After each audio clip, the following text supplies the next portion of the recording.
Forks clinked. Conversations paused. Silence fell across the table. My mother stood at the head of the dining room. Wine glass raised. 14 people turned to listen. Family, friends, colleagues, she grinned. That sharp performative smile she saved for crowds. I'm so blessed to have 2 daughters. One is a lawyer arguing cases in D.C. The other wins. Well, Employee of the Month at a grocery store. Laughter rippled through the room. Polite chuckles, knowing glances. I was standing behind the serving table. Hadn't even sat down yet. My hand tightened around the serving spoon. My face burned. My sister Callie smiled modestly. Raised her glass in acknowledgement like she'd earned the compliment through actual achievement, not just existing. I forced my face into a neutral expression. Tried to breathe normally, but inside something cracked. This wasn't the first time Mom had humiliated me publicly. Wasn't even the 10th. But something about this moment felt different. Standing there in front of 14 witnesses, while my mother reduced my entire existence to a punchline, something inside me broke and something new started growing in its place. My name is Naomi Cruz, and this is how everything changed. I sat down anyway, took my assigned seat at the far end of the table, away from Mom, away from Callie. My face was still hot, but I smiled, passed the potatoes, laughed at appropriate moments. Because that's what I always did. This wasn't new. I'd always been the dreamer in a family that worshipped titles and salaries. Callie made partner at 30, corporate law, 6-figure salary, corner office. I wrote poems that nobody read. Sold used books at an independent bookstore for $16 an hour. Mom's friends asked what I did for work. She'd say Naomi is still finding herself. Like I was lost, incomplete. A project that hadn't quite worked out. Callie was the success story, the proof of good parenting. I was the disappointing footnote. But that night, sitting at that table, while everyone pretended I hadn't just been publicly mocked, something shifted. I wasn't sad anymore. I was angry. In anger, I was learning, had focus. I tried to help in the kitchen after dinner. Needed to do something with my hands. Keep busy. My aunt cornered me while I was washing wine glasses. Your mom just worries about you, sweetie. She doesn't want you to waste your potential. I looked up. Potential for what? You know, a real career stability. She just wants you to be happy. I am happy. Are you though? The question hung there, judgmental, pitying, like I was some broken project everyone was too polite to throw away. I forced a laugh. I'm fine, really. But inside, I felt 13 again. Standing in the guidance counselor's office while Mom explained that I was creative but unfocused. Code for disappointing, but we're working on it. My aunt patted my shoulder, changed the subject, but the damage was done. Callie found me in the hallway, pulled me aside while everyone else was having dessert. Hey, don't take Mom's comment personally. I stared at her. How else should I take it? You know how she is. She just brags weird. She loves you. Does she? Callie sighed. Pulled out her wallet, handed me a check already filled out. $300 here for rent or whatever. I looked at the check at her pitying expression like I was a charity case. Like $300 would fix the lifetime of being second best. I don't need your money. Naomi, don't be proud. I took the check, walked to the bathroom, ripped it in half, then quarters, then eighths, flushed it down Callie's perfect guest toilet, watched the pieces swirl away. Then I washed my hands and rejoined the party. Smiled the whole time. Later that night, Callie left her iPad charging on the kitchen counter. I was cleaning up, putting away leftovers nobody would eat. A notification popped up. A group message. The chat name Cruz Family Real Talk. I froze. We had a family group chat one I was in where Mom sent prayer requests and holiday schedules. This was a different one. I picked up the iPad, opened the message, my stomach dropped. Photos from tonight's dinner. Inside jokes, conversations I wasn't part of. I scrolled up. Months of messages. My name appeared once. Cousin Andrew. Is Naomi coming to Christmas? Mom, probably. She's still in her little artist phase. LOL. Give her time. I screenshot it. Sent it to myself. Put the iPad back exactly where I'd found it. A week later, Mom was being honored at her women's club. Some award for community leadership. She'd mentioned it casually. Didn't invite me directly, but I showed up anyway, dressed respectfully. Navy dress, pearl earrings Grandma had left me, hoping for acknowledgement, a mention, anything. The room was packed. Women I'd known my whole life, Mom's friends, her professional circle. She gave a speech, talked about her career, her volunteer work, her values. Then, I'm so grateful to have raised a daughter like Callie. Watching her succeed has been my greatest joy. A daughter, singular, not daughters. Daughter. I sat in the third row, visible, present. She looked right past me. Talked about Callie's achievements, her partnership, her cases. Didn't mention me once, not even in passing. I excused myself halfway through. Walked home in the rain. Cried the entire way. The next day, a woman came into the bookstore. Mid-40s, professional, browsed the legal thriller section. We chatted while I rang up her purchases. She was warm, funny, easy to talk to. I actually work for a firm in DC, she mentioned. Corporate law. It's exhausting, but rewarding. Oh, wow.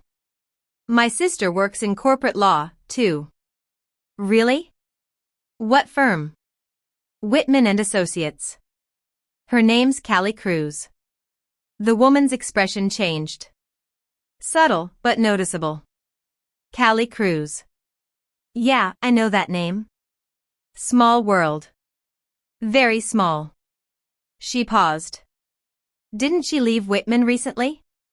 I heard there was some situation. My heart skipped. Situation. Maybe I'm mistaken, but I thought she left suddenly. Firm-wide thing. She paid. Left quickly after that. I stood there confused because Callie hadn't mentioned leaving her firm. What situation? I texted Callie that night. Casual. Hey, how's work going? She replied 3 hours later with a photo. Beach, sunset, cocktail. Living my best life. No mention of work. No details. I checked her LinkedIn. Still listed as senior associate at Whitman and Associates, but the profile hadn't been updated in 8 months. I googled Whitman and Associates investigation. Found a small article from 6 months ago. Law firm under internal review for billing irregularities. Several associates under scrutiny. One name mentioned in the comments, C. Cruz. My sister. I screenshot everything. At Sunday brunch, I casually asked Mom, did Callie change firms? Mom's fork stopped midair. Why would you ask that? Just curious. Someone mentioned they thought she'd moved. Don't be jealous, Naomi. You wouldn't understand that world. It's complicated. I'm not jealous. Callie's doing amazing. Better than ever. Let's not talk about work at the table. She changed the subject, but her reaction told me everything. She knew something and she was hiding it. I was helping clean out Grandma's storage unit. Mom had been putting it off for months. While she was sorting through old furniture, I saw her purse on a chair, a key ring attached to the outside. One key labeled Unit 709 Callie. I recognized the storage facility. It was 2 blocks from my apartment. I memorized the number. Later that night, I went. The facility was open 24/7. Code access. I tailgate through the gate behind another customer. Found Unit 709. The lock was a simple combination. I tried Callie's birthday. It opened. Inside boxes, dozens of them, labeled, organized. I opened the first one. Legal files, case documents, personal correspondence. One box was labeled confidential. Do not shred. I opened it with shaking hands.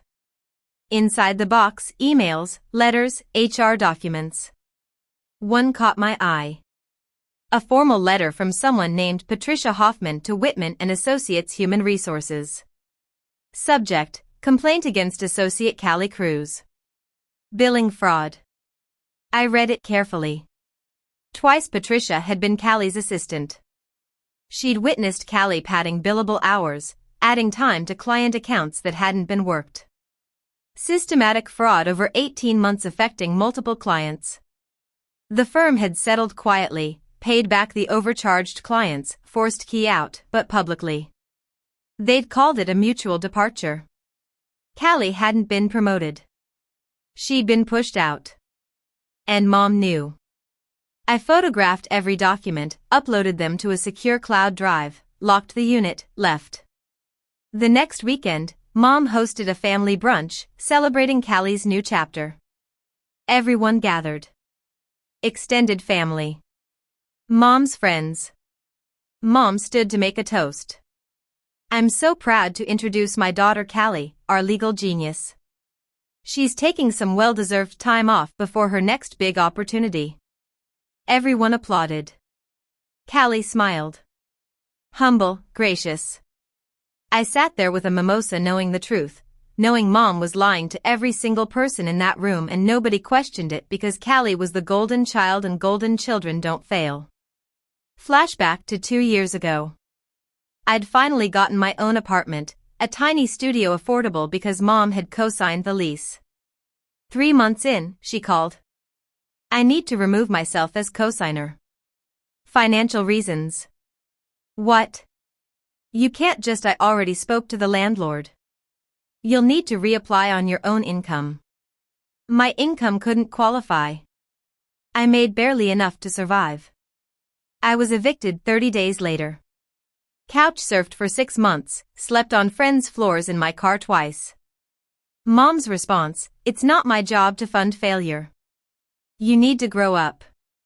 Meanwhile, Callie lived rent-free in a brownstone Mom had bought as an investment. When I asked about it, Mom said, Callie's career required it. You work in a bookstore. Like my life mattered less. Like I deserved less. I wrote a poem that night, called it The Invisible Daughter, about living in someone's shadow, about being loved conditionally, about watching one sibling worshipped while you're merely tolerated. I posted it to my blog. The 17 people followed. It got shared, then shared again.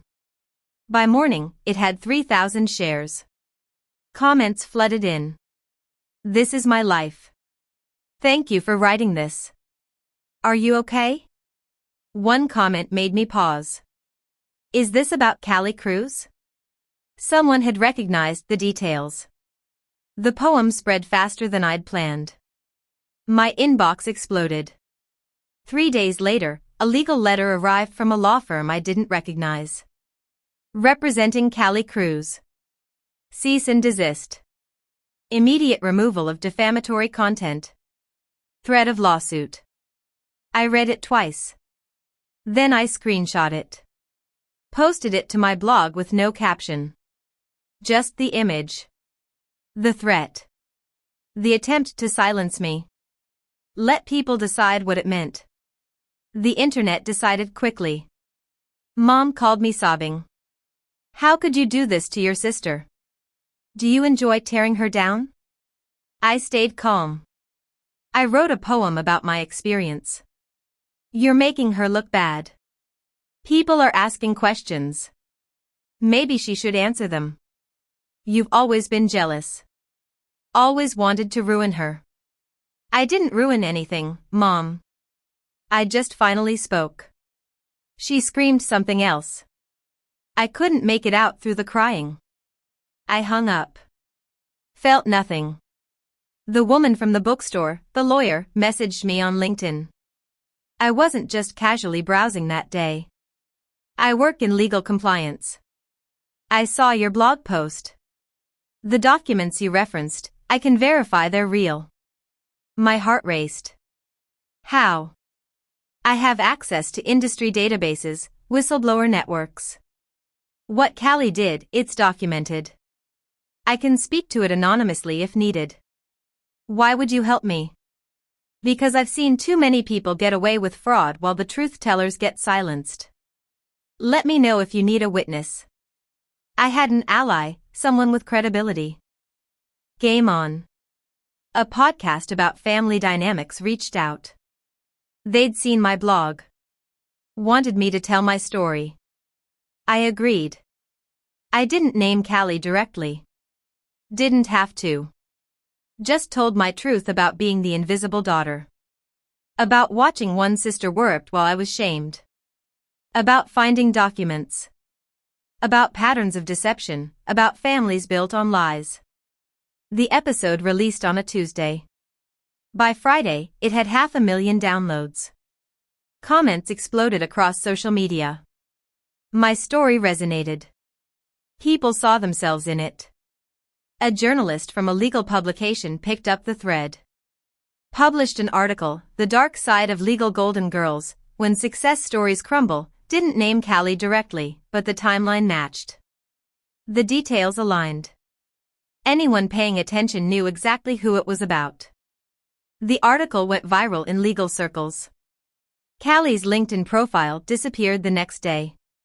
Her Instagram went private. She was hiding. Mom texted me 2 weeks before Thanksgiving. You're still invited this year for the family. Please be civil. I almost declined, but then I thought, why should I hide? I RSVP'd yes. But this time I wasn't bringing just cranberry sauce. I was bringing truth. Thanksgiving arrived. Same house, same people, different energy. Everyone knew about the podcast, the articles, the controversy, but nobody mentioned it. We sat down to eat, pretended everything was normal. Mom stood to give her traditional toast. I'm so grateful for my family, and I'm so proud of my brilliant daughter, I interrupted calmly, clearly. Which one? The one who defrauded clients or the one who survived you? The room froze. 14 faces turned toward me. Callie's face went white. Mom's mouth opened. No words came out. I reached into my bag, pulled out a manila envelope, slid it across the table toward Mom. This is who you built up. The daughter you praised, the one you chose over me. I opened it, let the documents spill out. Billing fraud evidence, HR complaints, settlement agreements. And this, I gestured to myself, is who you buried me for. I stood up, grabbed my coat, enjoy your dinner, walked out. The fallout was immediate. My cousin shared the podcast episode in the family group chat. The real one, the one I wasn't in. Someone leaked more information. Other associates from Callie's firm, confirming the story. Callie deleted all social media. Mom sent a frantic group message. We're being attacked. Don't respond to anyone, but people did respond to me privately apologizing, saying they had no idea. The perfect family image cracked completely. I wrote a letter to my mother, not to send, just to say everything I couldn't say to her face. I told her I didn't forgive her, that I probably never would. But I finally understood something important. She never saw me clearly enough to actually hurt the real me. She hurt the version of me she'd created, the disappointing daughter, the failure. But that person didn't exist. I was whole, talented, worthy, with or without her approval. I closed the notebook, put it away, let her go. 1 year later, my poetry chapbook hit #1 on an indie digital chart. The final poem was titled The Invisible Daughter Speaks. I was invited to read at a literary festival. Small venue, intimate crowd. I walked up to the microphone, looked out at faces that wanted to hear my voice, people who valued my words. My name is Naomi Cruz. I'm a poet, a bookseller, a daughter who learned that being loved conditionally meant learning to love myself unconditionally. I read my work, heard applause, felt seen. Not because I'd beaten my sister, not because I'd proven my mother wrong, but because I'd finally introduced myself on my own terms. The Beggar daughter became a best-selling voice, and that was more valuable than any approval I'd been chasing. I was free.